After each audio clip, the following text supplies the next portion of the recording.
नमस्कार. महाराष्ट्र लाईव्ह मध्ये आपलं स्वागत. मी रेश्मा फडतरे. लोणावळा परिसरात महिला व मुलींवरील अत्याचाराच्या घटनांमध्ये दिवसेंदिवस वाढ होत असल्याचं पाहायला मिळतंय. लोणावळा शहर व ग्रामीण भागात गेल्या 3 दिवसात 2 अल्पवयीन मुलींवर विनयभंग तर एका अल्पवयीन मुलीला फूस लावून पळवून नेल्याची घटना, तसेच एका 33 वर्षीय कातकरी समाजाच्या महिलेवर बलात्काराची खळबळजनक घटना घडली आहे.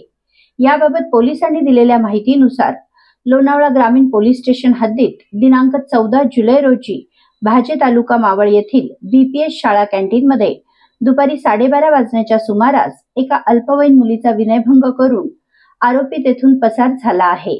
या अज्ञात आरोपी विरोधात लोणावळा ग्रामीण पोलीस स्टेशन अंतर्गत पॉस्कोचा गुन्हा दाखल करण्यात आला असून आरोपीचा शोध घेणे सुरू आहे. तर दुसऱ्या केसमध्ये कार्ला येथे एका अल्पवयीन मुलीला अज्ञात इसमाने फूस लावून पळवून नेल्याची घटना घडली आहे. या संदर्भात मुलीच्या वडिलांच्या फिर्यादीवरून लोणावळा ग्रामीण पोलीस स्टेशन येथे गुन्हा दाखल करण्यात आला आहे. तर तिसऱ्या प्रकरणात लोणावळा ग्रामीण पोलीस स्टेशन हद्दीत एका 33 वर्षीय कातकरी समाजाच्या महिलेवर एका अज्ञात इसमाने अत्याचार केल्याची घटना घडल्यानंतर पोलिसांनी तात्काळ सीसीटीव्ही फुटेज व पीडितेने केलेल्या वर्णनावरून संशयिताचे स्केच बनवून अवघ्या काही तासात जवळ क्रमांक 1 तालुका मावळ येथून बाळू शिर्के वय वर्ष 33 या आरोपीस ताब्यात घेऊन गुन्हा उघडकीस आणला आहे.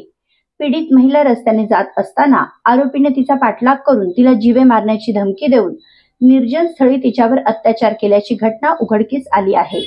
तर चौथ्या प्रकरणात लोणावळा शहर पोलीस स्टेशन हद्दीत एका खासगी बंगल्यासमोर अल्पवयीन मुलीचा विनयभंग करण्यात आला असून या प्रकरणी पीडित मुलीच्या आईच्या तक्रारीवरून लोणावळा शहर पोलीस ठाण्यात गुन्हा दाखल करण्यात आला आहे.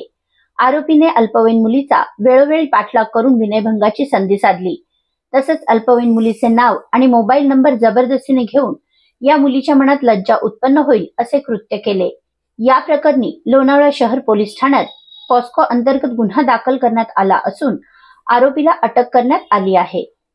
आपल्या परिसरातील घडामोडी जाणून घेण्यासाठी महाराष्ट्र लाईव्ह सबस्क्राईब करा व बेल आयकॉन प्रेस करायला विसरू नका. धन्यवाद.